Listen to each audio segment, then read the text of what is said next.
Hello, I'm Jason Scheuer. I'm with Best Tex Contracting, and today what we're doing is we're getting ready to do the roof.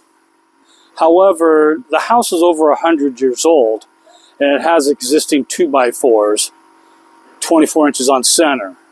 So I had an engineer step in and design a load calc to see how much weight and distribution would need to be done to move our insulation from our roof, from the attic floor up to the roof rafters.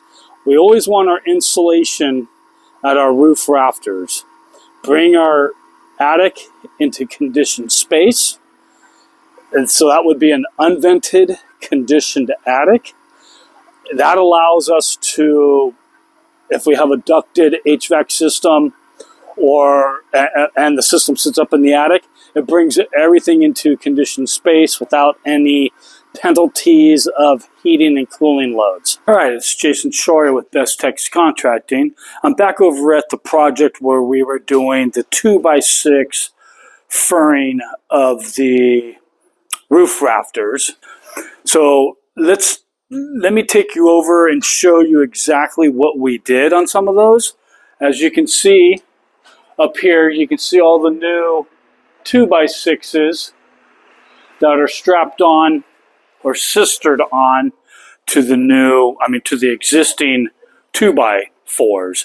So we did it throughout the whole project, all the way across the whole roof.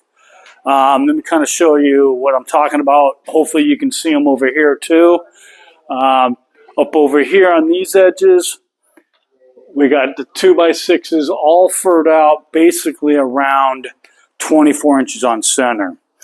Now, this isn't really a structural thing. What this is something to adhere our insulation to. So when we get our building wrap paper, which is called an Intello Plus, which will be our netting to go across our 2x6s up on the roof rafters, allow us to dense pack our cellulose up against the roof deck. So as you come over here, we're going to be dense packing our insulation against the roof deck and not, or should I say the attic floor is old school. What we've learned that insulation actually performs best when it's against an air barrier along with vapor barrier. So our roof, as you see it now, with the structure that's up there, our space sheathing on the existing.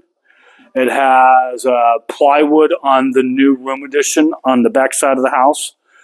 But we'll put a vapor barrier, which is our Adhero 3000, which we all get from 475 Building Supply, which allows us to control the vapor. It's a waterproof and airtight membrane.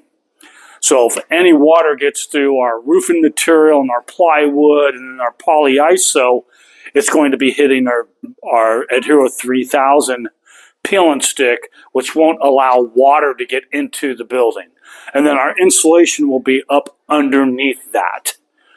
Okay, along with our Intello Plus, which is an air barrier netting for the dense pack cellulose that will be going up into the roof rafters. Remember, we put our insulation here, not at the attic floor anymore. We put it up against the roof rafters.